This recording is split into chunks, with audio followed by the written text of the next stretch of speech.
This is Judge Joe Brown, and we're listening to We All Be News. News-free Dixie for the 21st century. George Washington? Okay. Martin Luther King? Okay. Hitler? Okay, good. Interesting answer. Okay. Favorite person in history? Yeah, well, you like to meet or your favorite person in history? Jesus. Okay. Sir? Jesus. I was gonna say Jesus. What's your name? Kaylee. How old are you? 11. Who's your favorite person you'd like to meet in history?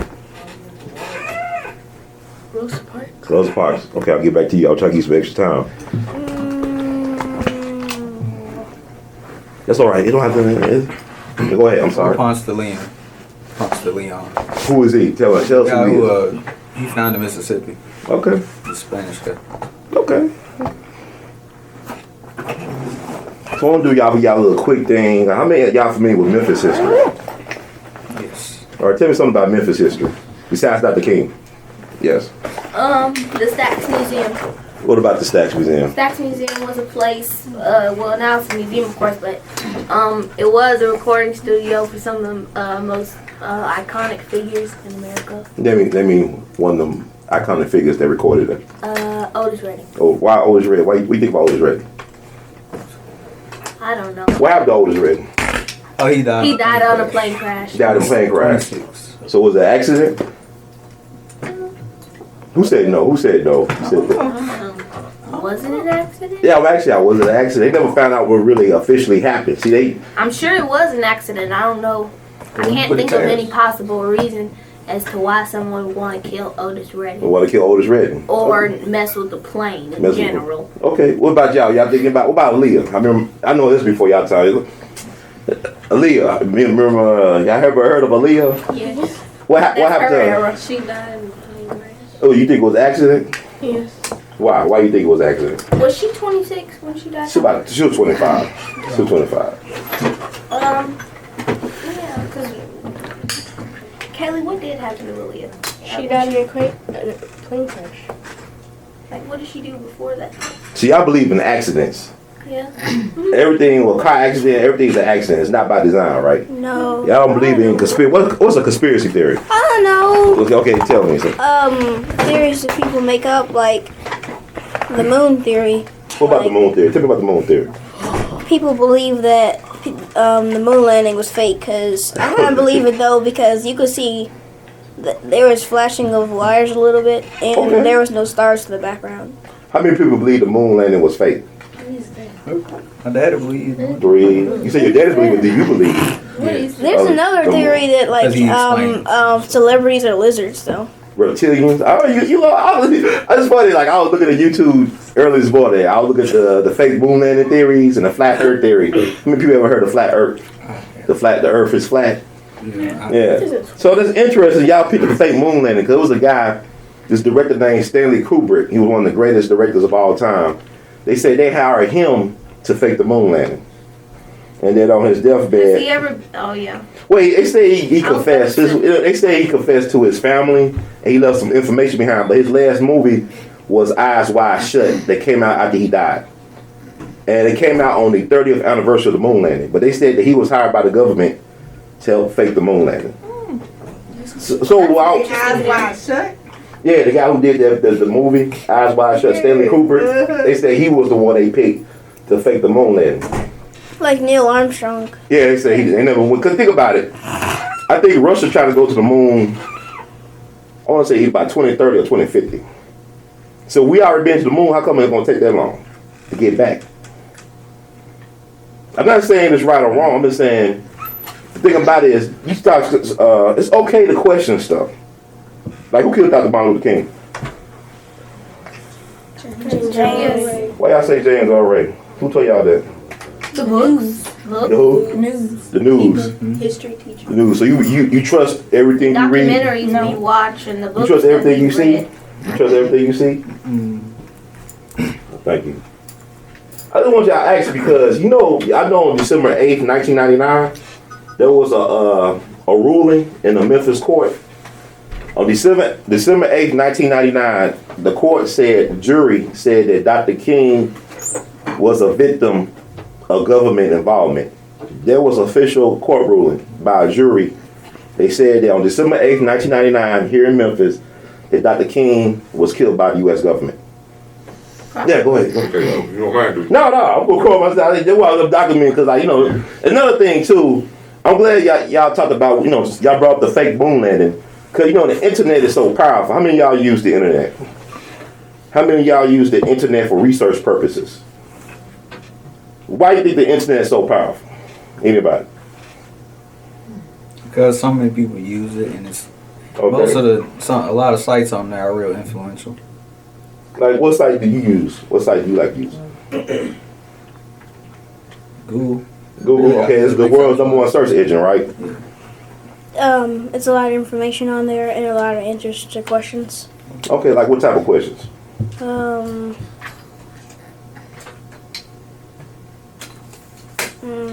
Ain't no right or wrong answers. Questions are questions. The reason why do we ask questions? Like a math question. Math question. Why do we ask questions? Because I want to know the answer so I can get a deeper understanding of what else I'm trying to figure out. Exactly. That's the best reason why you ask a question. There's nothing wrong, because I don't know everything in the world. It's more that I don't know than I do know. And the things I do know sometimes can change with information. When I get more information, I can find out more things. For example, y'all said that James Earl Ray killed Dr. King, right? Mm-hmm. How many of y'all know that James Earl Ray never had his day in court? That he was never in court for the murder of Dr. King? How many of y'all knew that? I never knew it, but I kind of figured that would happen. Why you figure that? I don't know. I just automatically assumed that a white male in particular wouldn't have to go to court at all, considering the murder of Emmett Till. Those people had to go to court, but it would work out for their good. I didn't expect none of that to work out for our good. Really? Why you didn't expect that? I don't know. It's just America's history. I didn't. Tell me about American history. Tell me about, what does American history tell you about our situation as black people or as African Americans? Pure racism. That's pretty much it. Anybody else? No. Well, I want to say the reason why I raised up the James Earl Ray thing, I think James Earl Ray is interesting. He never had his day in court, and then they had a trial.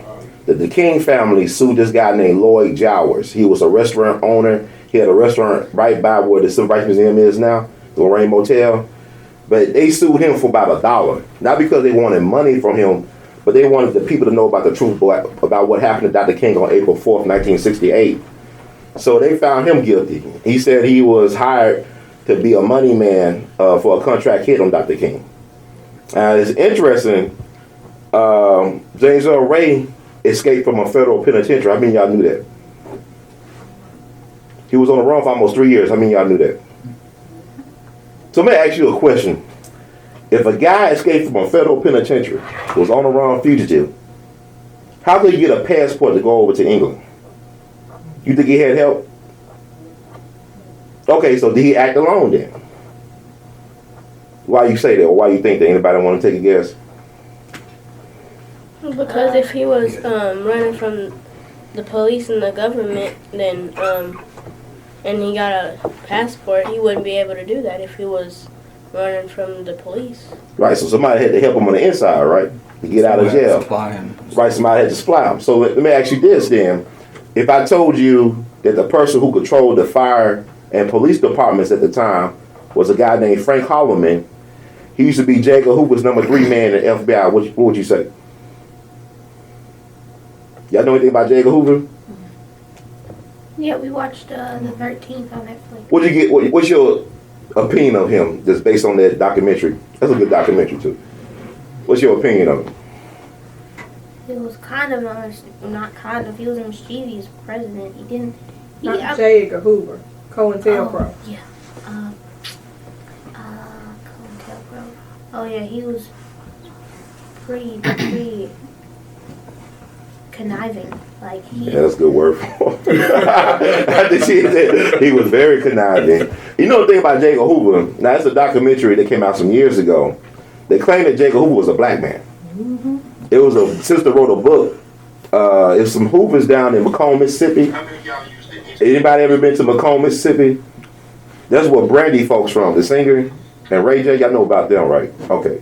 So they got some hoopers down in Macomb. She said growing up that her family knew that Jacob Hoover was a relative of theirs. But he came down there, he did something, he threatened them. He said, if you ever tell anybody that I'm black, I'll kill you all. No, this guy was one of the most powerful people in American history. He ran the FBI. And so people in D.C., some of the old heads, some of the old black people knew that he was passing, per se. But he had a thing against Dr. King. He hated Dr. King. They were like a strong love. I don't know. Because hate could be a love, I heard some things. But he did not like Dr. King. So if I told you that his number 3 man was over the police and fire departments at the time of Dr. King's death, what would you say? What do you think? Because he told Dr. King, he had a meeting with Dr. King, and he basically told Dr. King he should kill himself at the meeting.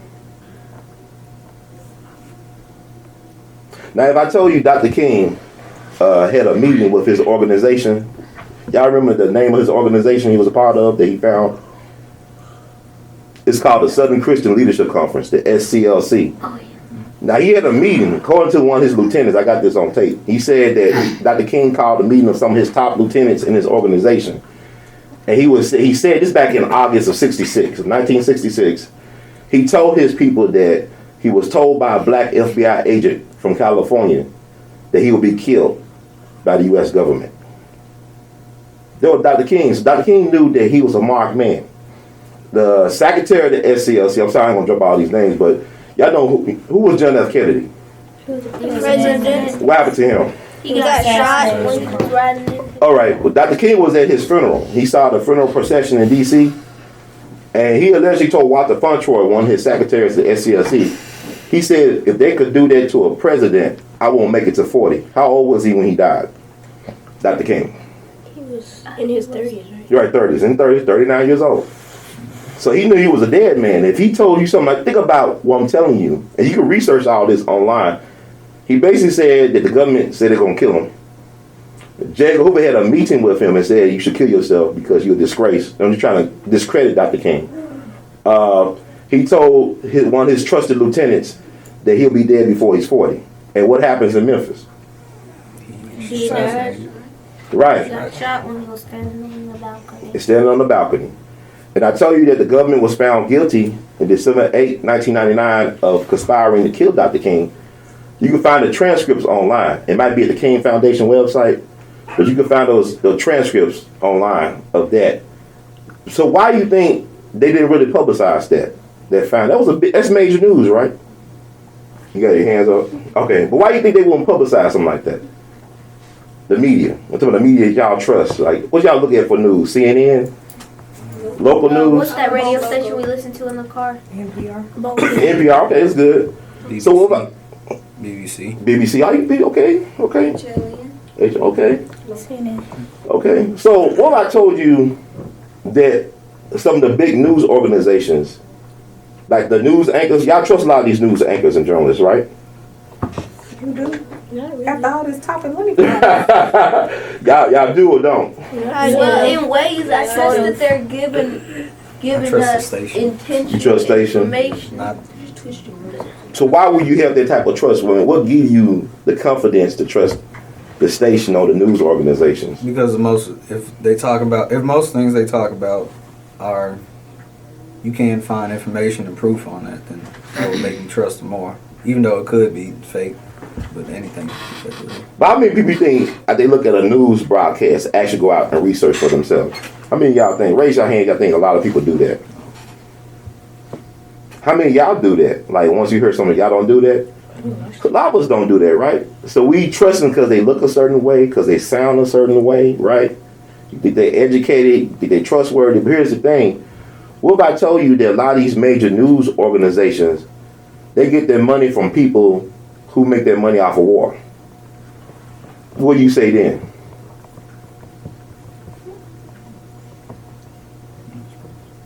I mean, ain't no right or wrong answer, but what do you think? I'm just asking for your opinion. If I told you that a lot of these major news organizations that we trust get their paychecks, make their living off of promoting wars or getting big contracts with the Pentagon to create war machines, what would you say? As of when, or just when that's, like how long would they have been doing that? For decades. Yeah. We've been basically a war economy, you could say, since World War II. We've been a constant state of war and rumors of wars. You got the Cold War, World War II, Korean War, Vietnam War. But for example, I'll give you an example to make you understand. Like CBS News, their parent company is Westinghouse. Westinghouse has a big contract with the Pentagon to make weapons and war machines. Look at NBC, it's General Electric. General Electric has a big contract with the Pentagon to make war machines and weapons. A lot of times wars are fought not to liberate people, not to free people, but to control people's resources and to make money. It's a interesting thing. Like right now, y'all been keeping on with this election cycle. Y'all know who's running for president? Oh. Okay, tell me. Donald Trump and Hillary Clinton. Who y'all think gonna win? Hillary. Why? Why Hillary? She a girl. She a girl. Okay, she Well, she'll be the first president as I a think woman. Donald Trump's gonna win. Why? Why you think Donald Trump gonna win? First off, because he's crazy. Second Okay. of all, he's entertaining and people like entertainment. Third, he riles up all the racist people in America. And there's a lot of racist people in America. And then racist black people against black people. So, I mean, hey, people are going to vote for Donald Trump. That's interesting. So, do you feel like that we get the leadership that we deserve when we vote? We don't get the leadership that we deserve? Okay, why I y'all don't say really that? think that I Because sometimes, like, this, like, with Bernie Sanders and everyone else, like, it only comes to Hillary Clinton and Donald Trump, the two people who aren't really stable in their thinking. Interesting. So why do you think it come down to those two people? Because people like I said before, people like to see them argue. It's quite entertaining, actually. And mainly because most people vote for them because, like Josh said, Hillary Clinton's a girl and Donald Trump is crazy. So I mean, those are the only two qualifications, I guess, that they fit into equally. Wow. Okay. That's interesting. I think no matter what, if you get a leader, even if we get a leader that does want to do good things for the people, it really just comes up to what Congress wants. Not really want to know what that just specific person wants. Interesting. You say that. So it comes down to what Congress wants. Yeah. So when you look at the Constitution, when it says we the people, what do y'all think? What are they talking about when they say we the people? The government? The high up, The government? Okay. the 1% and the 1%. The 1% of the woman. Okay. Okay. Y'all, I like this. Y'all pretty sharp, man. Okay. So that's good. Y'all know that because in the Constitution, what did they consider black people? The original word. What was it?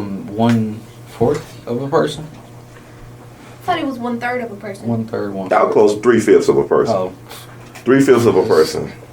So we're not even considered full human beings, let alone we the people. So y'all figured out that we the people were the guys who came up with the Constitution, the white guys who owned property. They were the only ones allowed to vote. Somebody asked you this, who is Dred Scott? I don't actually know. Dred Scott was a guy who tried to sue for his freedom. He was a black man and a slave African, but he went to a certain part of the country, he thought he was free.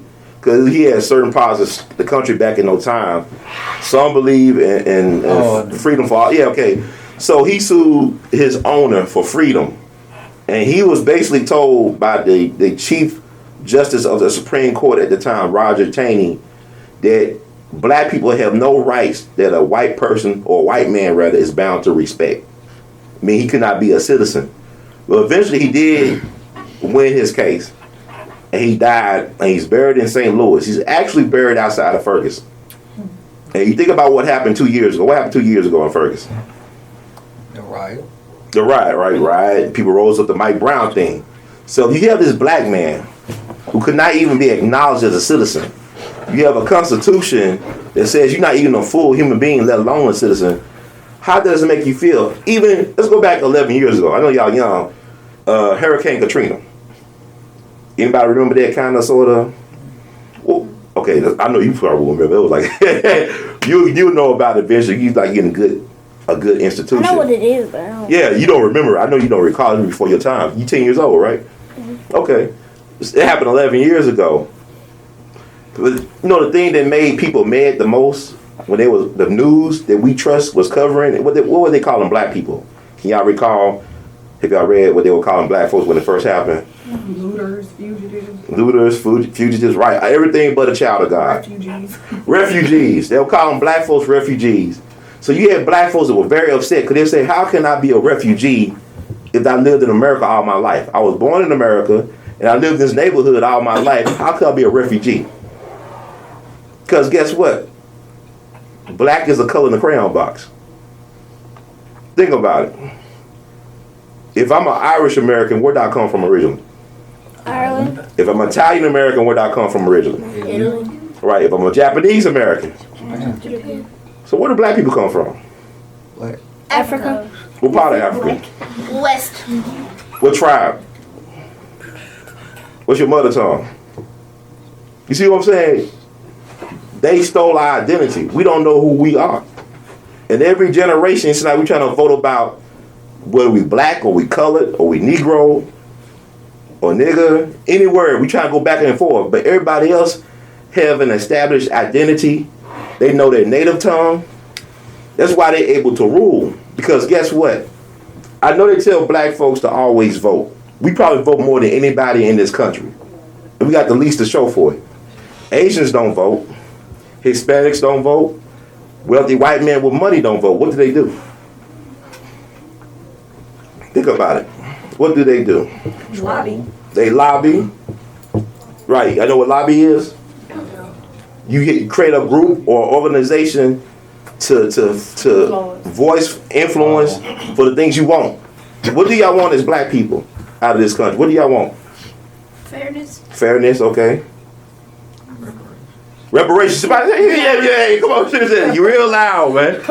Reparations, right. So how do we get it if we don't even know how to organize? We got to have groups that speak for us in Congress and on the Hill, as they call DC, the power, to get what we want. Everybody else has done it. But what we do a lot of times, we march, we protest, but yet we go back to business as usual. And what we need to start doing is organizing groups and a think tank to create what we want and to present it before the powers that be. October 15th marks the anniversary of what? The 50th anniversary of what? October what? October the 15th. What happened October 15th, 1966? You know, the Black Panther Party. How many of y'all ever heard of the Black Panther Party for self-defense? Okay. They were actually created October 15th, 1966, 50 years ago. Now, you had another Black Panther Party before that. In Lowndes County, Alabama. Y'all heard of Lowndes County? They was fighting for voter rights back then. There's a interesting history about black people. Because they tell you that in the civil rights movement, the reason why it was successful is because we was nonviolent. And that's not true. A lot of black folks and white folks were dying, on both sides, right? This country was born out of violence, all right? This country was made out of violence, out of wars, and denying people things. So I get back to the Black Panther Party, because what I want y'all to do is when y'all get some time, go online and look at their 10-point platform. That's their agenda they had. And tell me, or figure out for yourself if what they said 50 years ago, or what they wrote 50 years ago, is still true today. They had a 10-point platform that they used. They said we wanted housing, food, clothing, and shelter, and education. We want self-determination. We want the police to stop brutalizing us. You know what the Black Panther Party did? That the system got rid of the Black Panther Party. They killed a lot of them. COINTELPRO, that's another story. But you know some of the things they did for us that still exist today? Think about it. Programs. Go ahead. Lunch programs. Lunch programs. They did the free breakfast, lunch. Feeding the homeless and stuff. Go ahead. You said feeding the homeless and stuff. They feed the homeless too, right? But they did the free lunch, free breakfast programs for people going to school. Because a lot of black kids were not eating properly before they went to school, and they knew by common sense that in order for me to focus on this test, I got to have something in my stomach. I gotta be able to, I can't hear the rumble in my stomach while I'm trying to do the test and focus on schoolwork. So they actually came up with the idea, let's feed these kids before they go to school, feed them lunch. Also, another thing they did, they were one of the first groups to do free sickle cell testing. They started free health clinics in our communities. So why did they have to go? You gotta look that up. J. Edgar Hoover, the person we talk about, the conniving person, J. Edgar Hoover said that was the biggest threat to internal security of this country. Why? Because they were feeding kids before they went to school? Because they did free health clinics for the community? Why was it the biggest threat? So this is something you want to do. You gotta. What were they doing preventing the rise of a black messiah? Right. That's all this stuff ties into it. So it's COINTELPRO. Because nothing. How many of y'all familiar with Marcus Garvey? Who was Marcus Garvey? Somebody tell me who Marcus Garvey. Okay, thank you. I think Marcus Garvey was the person who tried to bring all the people back to Africa. Okay, you go, sir. Oh, you said the same thing. You saying the same thing? Yeah. How many of y'all knew Marcus Garvey never been to Africa? He never went to Africa. You know that? Anybody y'all knew that he never been to Africa? I don't know why I just automatically assumed. I don't know. Yeah, but it's fascinating because he probably was our greatest black mass leader we ever produced. He had millions of black people around the world following him. He wasn't on the radio every day. He didn't have no internet, no Facebook, no Snapchat, no tweet. He couldn't tweet nothing out. But he had millions of black folks that was following him around the world.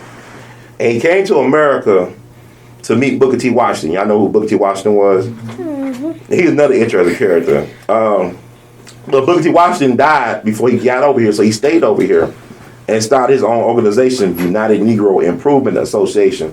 The reason why I bring up Booker T. Washington, but Marcus Garvey, is because J. Edgar Hoover built his FBI taking down Marcus Garvey.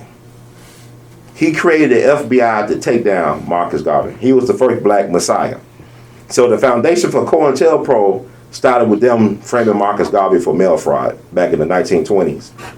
Marcus Garvey is interesting because all the people that we admire, a lot of them like Muhammad Ali, Elijah Muhammad, Louis Farrakhan, Malcolm X, all their families were followers of Marcus Garvey. They were Garveyites. Malcolm's parents were Garveyites. They were followers of Marcus Garvey. So you think about the foundation, and it's something to look into, but J. Edgar Hoover, he hired the first black FBI agent, James Wormley Jones, who was a World War I vet and a DC detective. He was hired to neutralize, to take down, to undermine Marcus Garvey. They called him Agent 800. I guess he was the 800 agent hired by the FBI. And J. Edgar Hoover, I'm going to tell you how powerful knowledge is. J. Edgar Hoover kept his power for decades, not because he wielded the gun, but he had all the secrets. He had all the knowledge. He knew everything on everybody. J. Edgar Hoover did not come through law enforcement. J. Edgar Hoover was a librarian at the U.S. Library of Congress while he was going to college. How many of y'all knew he was a librarian? See, he's the gatekeeper of knowledge. Information is power, and knowledge is the currency of the universe. Okay, everybody say, information is power. Information is power. And knowledge is the currency of the universe. What is currency? Right now? Tom, go ahead. Right now? Yeah, currency. Right now? That's current. Yeah, right now. You mean current. You think about current. Yeah, I ain't talking about currency. Like money. Money. How many of y'all ever heard of Mansa Musa? Yes. Yeah. Who was Mansa Musa? Mansa Musa. I'm gonna let him answer it. Mansa Musa was the king of Mali. Right. He was king of Mali. He spread his riches around. He was Islamic. He spread Muslim throughout West Africa. He spread his riches throughout West Africa, and he, I think, he was wise because he did that. Okay. I hadn't really read anything he said or seen a lot of quotes he has, maybe. What would happen to Mansa Musa? Exactly. This is what I want y'all to think about. Mansa Musa was the wealthiest person to ever live, period. Y'all think about wealth, y'all think about what? Who's the wealthiest person in the world? Donald Trump. Donald Trump. Bill Wow, okay. Bill Gates probably. Bill Gates probably. Or somebody else who just... I tell you, if Mansa Musa woke up with Bill Gates money, he would kill himself. That's how much money. He had way more money than Bill Gates. He had his... $38 billion. He had more than that. You got to think about he had gold. He'll take gold. He was giving out gold. All gold, everything. All gold, everything. You know, he was just shutting down people's economic markets. He was just messing things up, disrupting things. But he's very generous. And we don't even know what happened to him. He disappeared. What do you think happened to him? He died. Assassinated. It was probably killed because he was flashing too much. You ever seen this movie American Gangster? With Denzel, Frank Lucas. But there's a scene in there, nobody knew who he was until he started being flashy. Right. He starts wearing, when he went to the Ali fight. That fight. Yeah, he had the fur coat. And who is this guy right here sitting next to these people that we know about? So you look at things, some of the wealthiest people in the world, they not flashy. Like, if you think about, okay, a head of state. Excuse me. When a president died, how many of y'all ever seen a president? I mean, y'all haven't, y'all too young, but when a very famous person died, y'all seen funerals on TV, right? A very famous person. I always tell people that the person that is sitting next to or standing next to the person that you know is the most powerful person in the room. Why is that? The person that stands next to the person, like you said, oh, that's Michael Jordan, then who's that guy standing next to him? I don't know who he is. That's the man. That's the right. That's the man. They make the choices. They make sure you know who Michael Jordan is. Those are people that hold the power. So a lot of times the people that we think hold power are not the most powerful people. Y'all might like Cam Newton or LeBron James, but the most powerful people are the folks that own the team. You understand? Like the guy who owns Quicken Loans, you know, Dan Gilbert, that's LeBron's boss in the NBA. You know, it's funny how this works. If they promoted being a garbage man on TV or sanitation worker, y'all want to be that. If they made being a sanitation worker flashy, like they do playing basketball or football, like you got the Super Bowl, garbage Sunday, whatever, y'all want to be a sanitation man. You want to know why? You want to know why? Because the media is so powerful. Malcolm X told us before he died that the media is the most powerful force in the world because it controls how we think about things. It shapes our opinions. Like you listen to the radio. How many of y'all listen to a song y'all didn't like at first, but y'all heard it for the 20th time y'all like it? Singing. Right. You singing. You're right. You sing it. your subconscious pick it up. Exactly. So this is what I'm saying. This is so important. Y'all say y'all trust these people that give y'all news, but is it in your best interest? Do you see people looking like you that control these media apparatus? How many black folks you think control media? Any black people you know? Can I name one black person that owns a media business or controls the news? So these people are responsible for projecting your reality to you. You know, but you have no say in it. How many of y'all love to read? How many of y'all write? Love to write? All right, excellent. I would say that everybody should always have a love of reading and should write your story. I think it's important that y'all tell y'all stories from your perspective. Because y'all got stuff that needs to be heard. Do y'all agree y'all have stories in you that need to be heard? So, who is Marcus Garvey again? Anybody? The guy who who was trying to lead all the black people back to Africa. Okay. And who was J. Edgar Hoover? The leader of COINTELPRO. Yeah, he was leader of COINTELPRO. Yes. The man who created the FBI. The man who created the FBI. Good. Okay. So who killed Dr. King? J. Edgar Hoover. The government. Somebody said James already. Jesse Jackson. Okay, this is the story. But what I'm saying is, even if I tell you this stuff, don't take my word for it, okay? When I tell you these things, I'm telling you things you can look up for yourself. Don't ever take anybody's word for anything. You got to do the research yourself. This is very important. That's why I tell you this. I'm telling you certain things. I know a little bit, but here's the thing. I always tell people this. It's never the enemy from outside. It's always the enemy from within. What do you think I mean by that? It's never from the enemy from outside, but it's always the enemy within. Yes. You mean like it's what you believe that makes you go down, or that makes you like be mad, or that makes you have an enemy? It could be because you could be your own worst enemy. You're right. What you believe is powerful. I always tell people, I don't argue with people that believe in stuff. Because you can know things, but when you knowing and believing two different things, you know that, right? To know something then to believe something. I know that 2 + 2 is 4. But some people might believe that 2 + 2 is 5. Who do you think will win that argument? The person that believes or the person that knows? The person that believes. The person that believes, I don't argue with people that believe this. I don't argue about their religion. If you believe this, I'm like, hey, if it helps you be a better person, this is the key. Don't worry about what people believe. Focus on what you can know. What you know is more powerful than what you can believe. Because the people that know stuff and apply it, they run things. All the greatest or most powerful institutions in the world is ran on what? Money. Yeah, money. But what? Power. Okay, power. But what do you think I'm thinking about? Belief systems? Not necessarily belief system. They control people through belief systems, like the Vatican. They don't. Yeah, that's another story. But information, knowledge. The FBI ran on information. The CIA's ran on information. The stock market ran on information, knowledge. It's ran on information. Knowledge is the currency of the universe. Never forget that. Knowledge create currency. They create the money. The people that got the knowledge create the money, the currency. You know what's funny? What we believe makes things valuable too.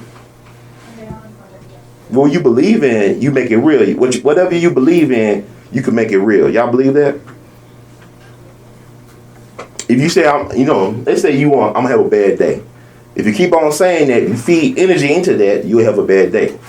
Won't be long. It won't be long, right? But if you feed, like they always say that, everybody smile real quick. How you feel better? You smile? You find out how that works, you feel a little bit better, right? You feel a little, I know you're a little sleep, but I'm saying, you got the power to control your life. You could be the architect of your destiny. You could be the cartographer, the person who makes maps. You could make your own life. Your life is a movie. You are the director. You are the screenwriter. You are the lead actor. You are the star. You can make it a comedy. You can make it a horror movie. You can make it It's whatever you believe. That's right. Whatever you believe, you can have. Marcus Garvey never been to Africa. He made everybody believe that we could all go back to Africa. Never been to Africa. Ray Charles flew his own airplane. He was blind. I talked to folks that flew on airplanes with Ray Charles. He had to do a lot of drinking. But he was able to fly airplanes. And he was a blind man. You got folks that can see and they just still don't believe in themselves. Think about that. But if you want something real bad, just go out to get it and don't apologize for it. But there's so much to talk about and learn. I don't want to hold y'all up, but who killed Malcolm X? 2 people. 2 people? Ordered to kill him. Who was that guy that other man? I mean, it wasn't no specific 2 people. 2 people ordered. 2 people were ordered, right? It was several people. Farrakhan. You said Farrakhan. Oh. Interesting. Okay. Now people do believe that, but here's the thing. What if I told you that Elijah Muhammad's National Secretary for Nation of Islam and Malcolm X's once good friend was a guy named John Ali. John Ali was the FBI, and who ran the FBI? So if John Ali was FBI, he was the guy that was responsible for communication between Elijah Muhammad and Malcolm X. So you think how much power he had? He controlled the information between Malcolm X and Elijah Muhammad. Malcolm X's chief bodyguard when he got killed before his family in the Audubon was a guy named Eugene Roberts. Eugene Roberts was undercover police, NYPD. That was his chief bodyguard. Not only was he undercover police, but he actually framed Tupac's mom in the Panther 21. Y'all gotta look that up. I know y'all know who Tupac was, right? His mom was framed by the same guy that was Malcolm X's chief bodyguard, and he was undercover police officer for the NYPD. Black Panther Party, Fred Hampton Sr. Y'all ever heard of him, Chairman Fred Hampton Sr.? What happened to him? He got shot in his house with his pregnant wife. Right. He got shot up. His pregnant wife or fiance was sleeping next to him. His bodyguard was a guy named William O'Neill. He was an FBI snitch. What? He's the guy that gave the FBI the floor plans for his housing arrangement. Judas. Judas. Right. And the FBI used that to get the Chicago Police Department to assassinate the man at 4 o'clock in the morning. on December 4th, 1969. So I say all this, you talk about Otis Redding early. Otis Redding, how old was he when he died? 26. 26, good. So you said you don't think they killed Otis Redding, right? They didn't kill. You don't think they killed him? They never found out officially what happened to his plane. You know that, right? And the only person who survived that plane crash that he was on was a brother named Ben Colley, one of the original members of the Barcades, the trumpet player. He passed away last year. I went to his funeral. But he couldn't even swim. And he the only person that could survive. And when I say about Otis Redding, it's interesting. Otis Redding was a smart businessman. He controlled his own publishing. I knew that. He had his own publishing. He controlled his music. You know, he wrote the song that, what's that song Aretha Franklin made? Respect. Yeah. He wrote that. Satisfaction stuff. He was a brilliant songwriter, but he controlled his publishing. But before he died, he told the world that black folks would start controlling black music from now on. And next thing you know, he dead in the water at the age of 26. Now he told the world that about Sam Cooke. Y'all heard of Sam Cooke? Who? The name too? Oh, Yeah. Wait, you said already? She said, You say I was born by the river? Yeah, change gonna come. Right, what happened to him? What happened to him? He got killed under mysterious circumstances, but he was another guy who wanted to control his music. He thought he was in control of his music. He had a company, but found out his business partner was cheating him. His business partner controlled his music. I guess before he was able to make that change, he got killed at the age of 33. And he actually, Sam Cooke was interesting because he got in a real bad car accident in Arkansas. Back in the late 50s. The driver got decapitated. I guess they ran into a truck or something like that. He almost died. I think they airlifted him to Memphis, to John Gaston Hospital. I think he was the first black person to be treated at John Gaston Hospital in Memphis, Sam Cooke, when he got in a real bad auto accident, almost took his life. But the reason why I say this, you know, we talked about Prince. We didn't talk about Prince, but people, what y'all think about Prince? What do you think happened to Prince? Illuminati. Okay. I think the government killed him probably because what was he about to do before he died? What was he doing? He just had a concert before he died. I don't think it was. What about Michael Jackson? Michael Jackson was drug overdose. You said Illuminati. I watched the documentary. Me and Carrie watched the documentary. He had drug overdose because his doctor kept giving him. You think that would really happen to him? Yeah. Because you know he controlled Masters, the Sony catalog. You know he had a very important music catalog. They had all the Beatles music. They had people like Little Richard. He gave Little Richard back his master recordings. Michael Jackson was a very powerful businessman.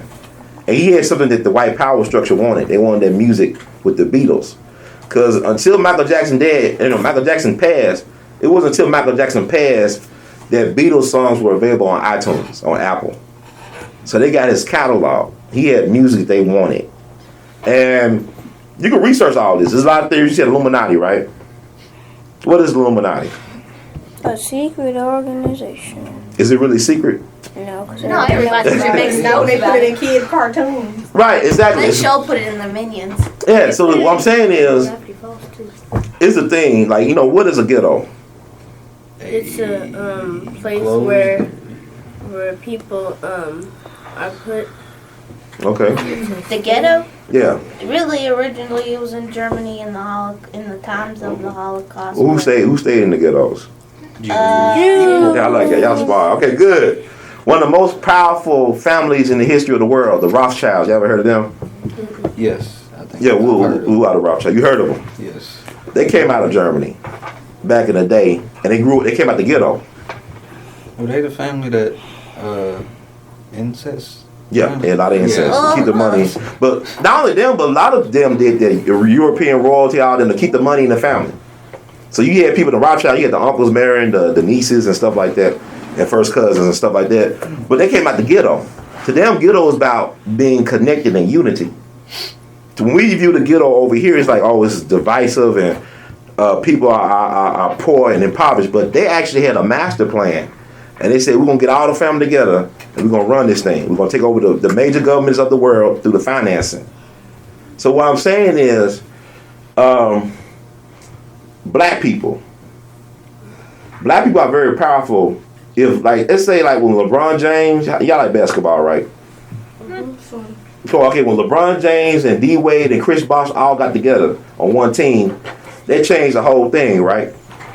You know how powerful it is for 1 or 2 or 3 black folks to get together on something? It changes the world. It changes the world. It changes your reality. But if you don't use that power for yourself, you can never have what you want to have. Like the Ford Motor Company. You know why Ford was so successful for so many years?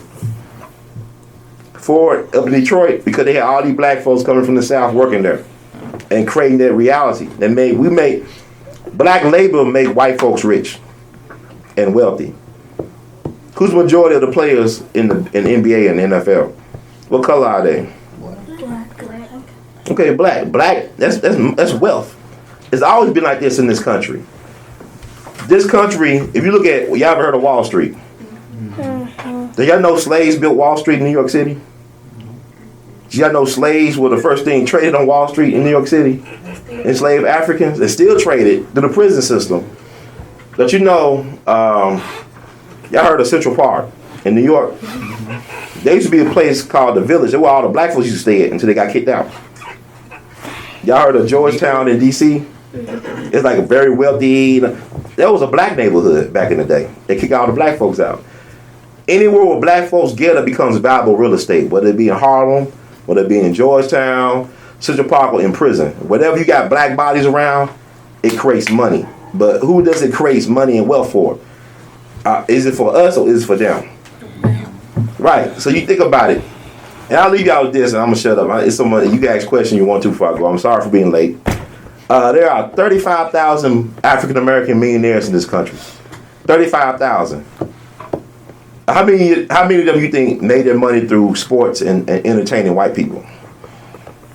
I could say maybe 54%. Just So you think 54%? Yes. Okay. 1,200? 70%. You'd be surprised. A lot of them don't have anything to do with sports and entertainment like that. They don't do help. They make their money through other means. This is a guy named Robert Smith. He gave $20 million to the Smithsonian African American Museum. He's just as wealthy as Michael Jordan as Oprah. He's a billionaire. But you never heard of him, right? Just Google him up, Robert Smith. So there's a lot of black folks out there with money and means. But what I want y'all to understand is that what y'all have cannot be bought by money. Y'all have gifts and talents that y'all have yet to realize. I mean, y'all really young. And the tragedy is that so many people go through life and not really understanding who they really are. And all true knowledge, before I go, all true knowledge is knowledge itself. All of it. Because before you know how to read and write and do arithmetic and all that stuff, you got to know who you are and where you come from. You got to know your roots. You got to have them strong roots. Because if you have a strong foundation, you will withstand anything. You want to know why Haiti got a lot of problems? I know there's other things that's happening with Haiti. You know why Haiti get hit with these hurricanes and all this other stuff? You know why they always get so destroyed? You want to know why? They're in a bad location. Not necessarily bad location, you say they're poor. But why are they poor? Because their government. The government, but you know, Haiti was the first. Dominican Republic are right on the other side. Right, don't try to the Dominican. Why nothing ever happened to the Dominican Republic? They share the same island. I'm trying to get y'all to think about it. Why is Haiti always being destroyed, and the Dominican Republic is okay? Y'all know about the Haitian Revolution, right? Like Haitian Revolution, Haiti was the first black free republic in the Western Hemisphere. They defeated arguably one of the greatest white supremacists who ever lived, General Napoleon Bonaparte. He was one of he was a big superpower. He was the greatest army of that time was the French army. And it was black people, enslaved Africans, that took on the most powerful military force in the world and won. They won. But they've been punished ever since then. They've been punished because they too black and they too strong and they too proud. So they were forced to pay France reparations for beating them. How many places you win a war, you gotta pay the other people that lose reparations? They ain't pay us reparations, right? Our ancestors descended. So they had to pay France reparations. And you look at all this fine French antique furniture and stuff like that. Some of the most valuable furniture in the world is French antique furniture. Guess where the wood came from? Haiti. From Haiti, right. So they took out all their trees. So you take out all their trees, there's nothing to hold the soil in place. You got all type of soil erosion. You can't grow anything because all the trees been taken away. So you see all these hurricanes and stuff like this happening because they got no trees. They got nothing to hold the soil in place and things like that. So they're being punished. And Booker T. Washington, before he passed away, he wrote an article that told the U.S. should get out of Haiti. It was article is online. It was written in the New York Age by it was owned by T. Thomas Fortune, this black guy. It came out October 18th, 1915. Booker T. Washington, I know a lot of y'all think he was soft and Uncle Tom. That's how they portray him. But behind the scenes, he was doing a lot of trying to do a lot of revolutionary things. Like he was the mentor to Marcus Garvey, for example. They were pen pals, so he would write him and encourage him to start his own organization. So what I'm saying is, Booker T. Washington spoke out against what the U.S. was doing in Haiti. Leave those people alone. They don't deserve you occupying their land. And the next month in November, he was dead. Booker T. Washington, one of the last places he spoke at before he died was at Yale University at Skulls and Bones. That's home of Skulls and Bones. Y'all ever heard of Skulls and Bones? There were all these presidents and stuff come out of Bush's and Bill Clinton. A lot of these presidents come through that organization and they go to Yale. So that's one of the last places he spoke at, and then next thing you know, he dead. And here's the thing about Booker T. Washington. His personal secretary is supposed to took over Tuskegee when he passed. This guy named Emmett Scott, but he ended up going to this guy named Robert Moulton. And y'all familiar with the Tuskegee experiment? Yes. What was the Tuskegee experiment? Tuskegee experiment is where they use black people as like lab rats for what was it? Syphilis. Oh, sickle cell? Not sickle cell, y'all. Yeah. Syphilis, STDs, right? They were using it, giving them fake placebo things and just experiment on black folks. So y'all would use us as lab rats. But the guy that took over for Booker T. Washington, he was around for that when the Tuskegee experiment was first getting implemented. His name was Robert Moulton, and he was a U.S. Army spy. He was a government spy that took over Tuskegee. Had Booker T. Washington lived, there would not have been a Tuskegee experiment, I don't believe, because he loved black people too much. But I'm trying to tell you, it's another side to history that they don't tell you in traditional classrooms or textbooks. So this time I'm giving you all this stuff. I know it's a lot that I'm giving y'all, but I have faith in y'all that y'all can research this stuff and come to your own conclusion about things. And really have an understanding, because I think it's important that we all develop critical thinking. Because this is what's going to save the country. Y'all can save the world if y'all are given the opportunity to have a strong foundation, which y'all are being provided. But I just want y'all to take the time. Don't be in such a rush to grow up. Trust me, this stuff going to be out here for you. Trust me. But get a chance, go online, use this. Well, imagine if Dr. King had Facebook or Malcolm X had a Twitter. Imagine if some of the most prominent, Nat Turner, if they had Snapchat. I don't know. I just think about this stuff. Harriet Tubman, if she had Instagram, I don't know. You think about the stuff that you do have. And I want y'all to get in that mindset, the revolutionary mindset that this is on y'all to do this stuff. Y'all familiar with Nat Turner, right? A little bit. A little bit. Ways. Not too much. Not too much. Okay, he led this slave rebellion back in August of 1831 in Virginia. They killed over 60 white slave-owning families. And I had a chance to go down there a week ago to talk to some of the people, like some of the black people, as well as a white person who lost 17 family members to Nat Turner's people. And it's fascinating because there is no monument to Nat Turner. There is nothing of Nat Turner that you could really look at in Southampton, Virginia. But they do have streets named Blackhead Signpost Road and Hanging Tree Road. What do you think that means? When you hear Hanging Tree Road, what do you think that means? The tree where they hung people? Yeah, hung. What type of people? Black people. Black people, right. When you hear Black Post or Blackhead Signpost Road, what do you think about? I said Blackhead Signpost Road. What do you think about? I mean, right. I mean, it's an educated guessing. But what happened was after the insurrection, it was this enslaved African named Alfred who was a blacksmith. The white folks got mad at what Nat Turner and them did. They started killing every black person they see. And that includes children and women. And Alfred's head was cut off and put on a stick. And they called that road, this was the Blackhead Signpost Road. It had Alfred's head on the stick. So fast forward to 1990, you had a black and white committee down in Southampton, Virginia. They decided to officially name these streets Blackhead Signpost Road and Hanging Tree Road. They won't put Nat Turner in a history book or a textbook, but they'll put up those signs. You see what I'm saying? And one more thing, are y'all familiar with the statue on Union Avenue? Benjamin Bedford. Nathan Bedford Forrest. Who was he? Yeah, he was a Oh. KKK leader. He was the first KKK leader, right? And he was Slave trader, yeah. war criminal. He made his money. He became a millionaire through trading Africans. His slave market was located on Adam Street. That's what juvenile court is now. And he was a war criminal. He led the Fort Pillow Massacre. Y'all familiar with the Fort Pillow Massacre? I'm gonna give y'all a lot of stuff, but hope y'all take up. April 12th, 1864.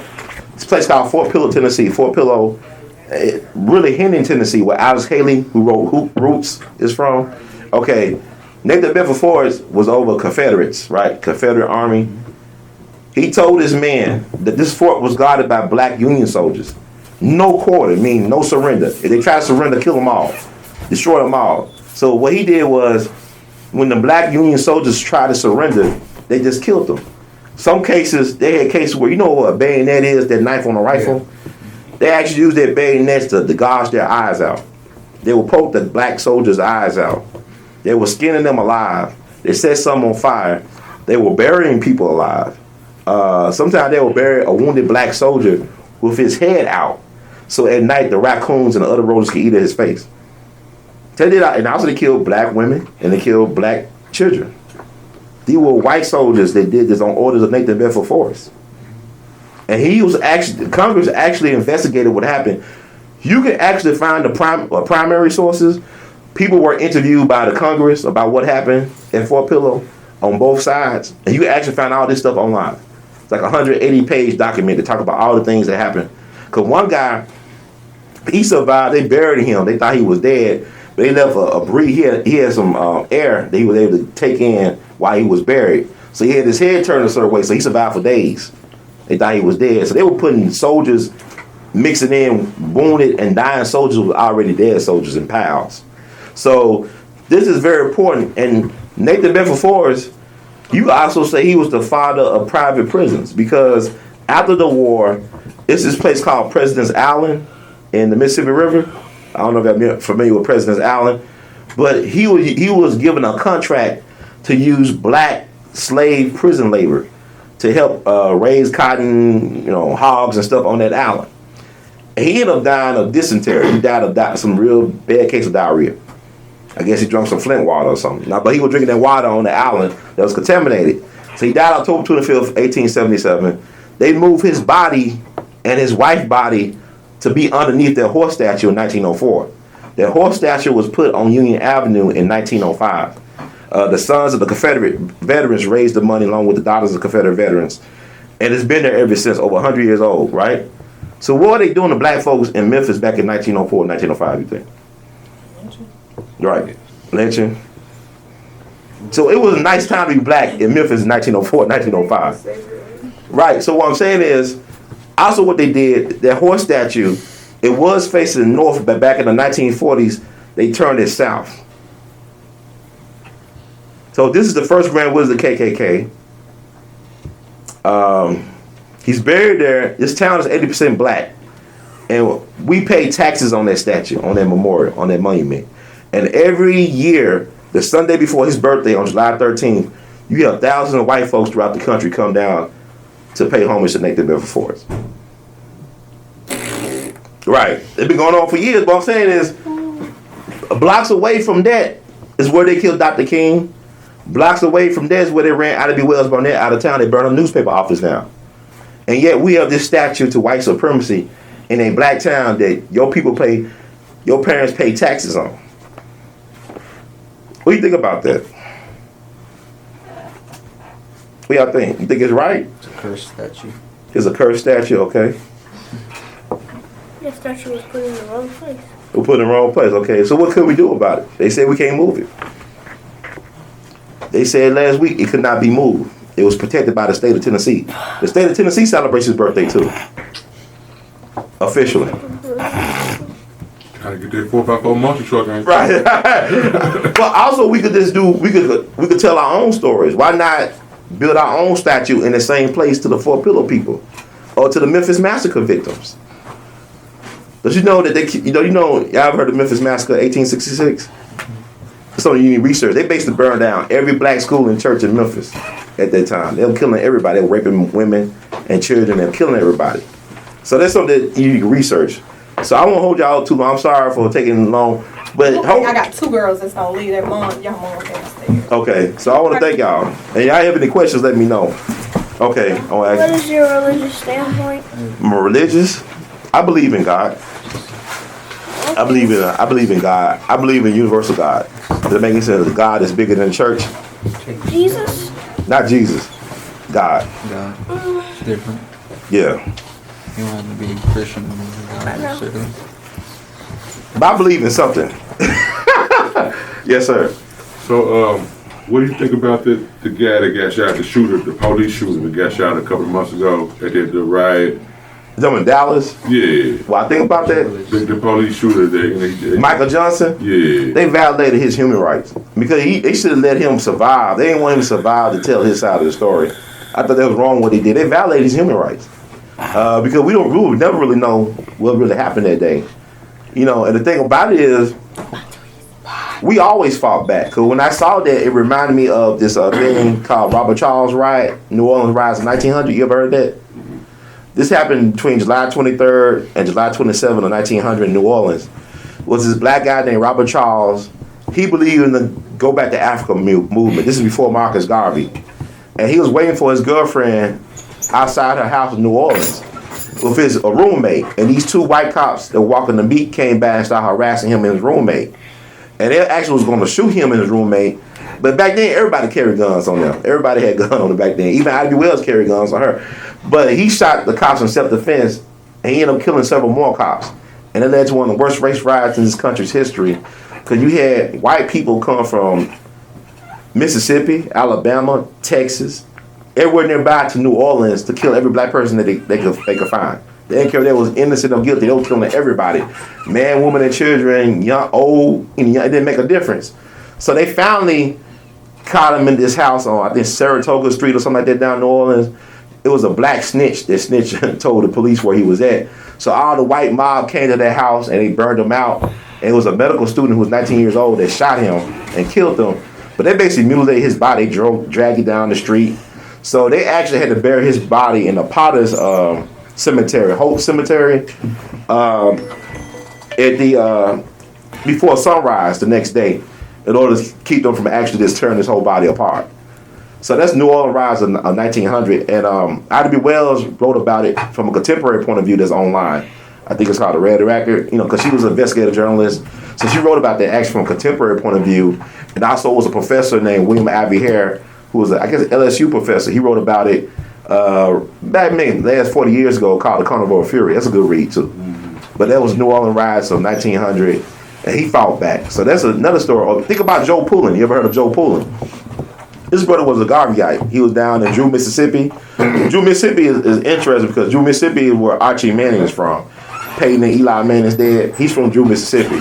But back in the 20s, this guy named Joe Pullen, he was facing a white mob. They say he killed anywhere between 12 and 24 white people before he was killed and dragged down the street. But he was a hero because Marcus Garvey them wrote about him in the Negro World paper. They loved him.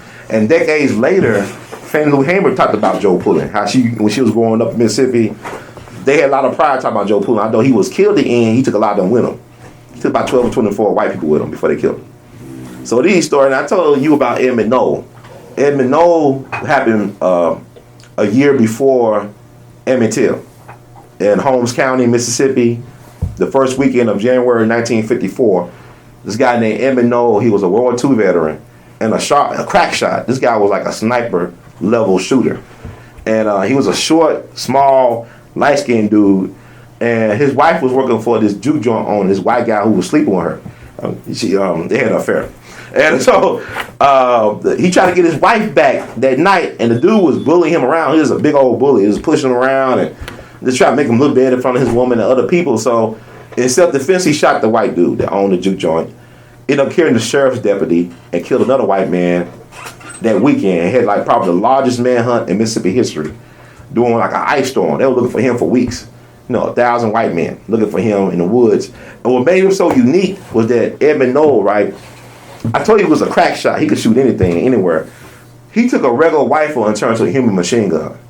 Like his release was so fast, he could actually kill more white folks if he wanted to. Cause he was, when they were watching him in the woods or looking for him in the woods, he could see them. And he also had white and black families helping him survive that winter because they knew what the dude was doing. They knew it wasn't right. That he was messing around with his woman like that. So he ended up turning himself in through a white friend of the family. He went down to Jackson. They put him in Whitfield Penitentiary or a state hospital. They were doing electroshock therapy on him. They were about to do a lobotomy on him and also try him, but he never went to trial. And he never got the lobotomy. And the reason why was because his name was Edmund Knoll, or Eddie Knoll. He was named after one of the white governors of Mississippi. So his family, the white Knolls, stopped him from being killed and from getting a lobotomy. That's a brain operation they do to scramble your brain up. They don't do that no more, I don't believe. But it was the white side of his family that saved his life. So he stayed in the Whitfield, I guess, state hospital, whatever, for years. Got out in the 60s, ended up dying, an old man in Indiana in 1994. So that's a story we don't talk about. That's why they had to do what they did to Emmett Till, probably, because of what happened with him the year before. That's Eddie Knoll. And there's a book called The Time of Eddie Knoll, written by a white guy who was like maybe 13 or 14 at the time that incident happened. Because he was amazed that a black man could stand up like that. You got to think, that's Mississippi. Emmett Till, when his great uncle stood up and pointed out, there they be, that was very brave for him to do. Because you ain't hear about no black dude testifying against no white person in Mississippi at that time. Yeah. But get back to Robert Charles, the snitch that snitched on him was killed the next week. Because he was a folk hero in New Orleans. They had a song that the jazz musician wrote called The Ballad of Robert Charles. And General Morton, when he was being interviewed by the Library of Congress, they said we had to forget that song because it pissed off the white people. So they actually had a folk song that was in honor of him, of Robert Charles. But this is stuff that we don't talk about. The Robert Williams, I don't know, y'all know about, I ain't gonna bore y'all, it's so much. But it's just so much stuff they don't tell us. Like, you ain't said nothing to me. Right. Or they be looking at me the same way. Yeah, I know it's a lot. That's what I was gonna ask you with young people, because sometimes for us this stuff is so fascinating that, and for me, when I study, I don't watch a lot of TV. Right, that's a good thing. So I study, and it helps me make sense of the future, or it helps me make sense of the present. Mm-hmm. But for these young people, and I don't want to say they don't experience racism or what their reality is just so different, or maybe they're just way too distracted to really even, kind of care about some of it. So they care to an extent. And I would say these young people are probably more woke than a lot of young people. Right, definitely, I agree with that. But even with that, sometimes I guess I feel that it's really difficult to. I don't want them to be ranting and raving like the fanatic that I could be sometimes. But like, what I guess suggestion would you have for an educator trying to, I guess, help them see the significance of knowing this stuff so that you can plan for the future? That's a great question. I actually say like, they got YouTube and stuff. They got the social media. That's very powerful because like the images and stuff like that. I was looking at this documentary about Nat Turner that Nate Parker and them did for the National Geographic Channel because they just returned Nat Turner's skull back to his family. The white folks had his skull for generations. They destroyed his body, but they kept his skull, they got his sword, and they got his Bible. They sold it to the Smithsonian. And I would say, give them books to read. To start out, anything. Like somebody told me, as long as they're reading something that piques their curiosity, because they said like, you get them book by Tupac, they could lead to them thinking about his mom and the Black Panther Party. They could lead to all types of different places. I would not give up on them. They're highly intelligent. They crystal indigo kids, something like that, what they tell me. These are the kids that the ancestors brought back to us. And you got to look at what the context is for us, what we're coming out of. Like, we survived Reagan at what cost, though? Look at the effects of that, and look what's going on right now. I think it's very important. And racism, like, what is racism? How we define racism? Somebody tell me, what is racism? I would believe that your race is better. Okay. Or more higher than another race. It's an idea that was created and that has been passed on for generations. Okay. Racism is the is the way of thinking that your race is more superior than another's, mentally and physically. Now, what if I tell you that a black person can hate white people and can hate white people, can't be a racist? What do you think? You'd be prejudiced, maybe. You'd be prejudiced, right? But can't be a racist. Why is that? Because you wouldn't believe your race is better. You just wouldn't like You can believe your race is better. Well, I'm saying, why would a black person never be a racist in the system, though? How can a black person not be a racist? A black person say, well, I hate white people, and I think we're better than white people. They still won't be a racist. Why? They could be if there was a business owner or a school. Right. Right. You see, right. No power. It was trash. Right. That's what I'm saying. You don't have no power to deny them anything. I can't deny them their housing or education or a loan. Until I get some power, yeah, I could be a racist. I can promote my beliefs. I could put my beliefs on people. I can oppress people. But if I'm just a person that's bitter or whatever, and they have no power, then I can't be a racist. That make any sense? You sure? Okay. I mean, I'm saying because what we get caught up in racism is a system. You know, we talk about emotions and stuff. You know, our problem is as black people. I'm gonna be honest with y'all. Our problem is that we love our enemies too much. We want to be loved by them, and they won't love us. But they know who we are. It's certain white folks that know who you are. What did they do in Alexandria, Egypt? What was the one thing that white people did in Alexandria, Egypt? Shot off the nose. Shot nose, and what else? What else did they do? Oh, did I say, no, that was Egypt. This is Egypt. I know it was in Egypt, but I didn't know it was in that. Well, Alexandria. What happened in Alexandria? Is that what happened in Alexandria? They burned down a library. Caesar and burned down a library. The information. They got the knowledge, and they burned it down to keep it from everybody else getting the knowledge. What I'm trying to say is, look at D.C. Who created D.C.? Who designed Washington, D.C.? Some great architect. Right. Because how the streets are. If you ever see the aerial view of Washington, it's so cool. Who did that though? I don't know what's his name. I forget. But it was a Black man named Benjamin Banneker. Benjamin Banneker did. A black man designed D.C. from memory. He did that, and they say he was a member of the Dogon tribe. He built the first grandfather clock in America, and he was a hell of a mathematician and stuff like that. And he was friends with Thomas Jefferson of all people. And you know, if you go, y'all need to go to that Black American Museum in D.C. Yeah, because I think it's important because Benjamin Banneker told Thomas Jefferson, with all due respect, I'm black, man. How you gonna say black folks are inferior when I'm black? Then Jefferson said, wait, you did, he did Donald Trump. You the exception. You the exception to the rule. You the exception. Nah, he was a black man. And he was proud to be black. And he let him know you a hypocrite for saying that black folks are inferior. Because you know better. They say that. But it was Benjamin Banneker, a black man, that did that.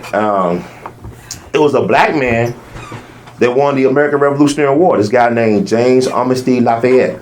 He was the personal servant of General Lafayette from France. And he was a double spy. He actually was go to the British and act like he was with them, and they would talk freely in front of him, and he'll get the information back to Lafayette and General George Washington. That's how they was able to win the American Revolutionary War, because what they don't tell you about George Washington, he lost more battles than he won, and he still won the war. He lost most of his battles, and he still won. And because he won, because of the information he was given by that black guy, and sometimes you can win and still lose. What do you think I mean by that? Sometimes you can win and still lose. You can accomplish something, but you don't necessarily do it right way. Okay. That's actually good. You can accomplish something, but at what cost? Is it worth accomplishing? You know, because a lot of times you can win and lose. You know, let's say like you won this big game, and the playoffs is coming up, but you lost one of your key players to injury. You know, think about it. We got the playoffs, but he's going to be out. But we won the game. So you think about stuff like this. There are more people of color in the world than white people. Y'all know that, right?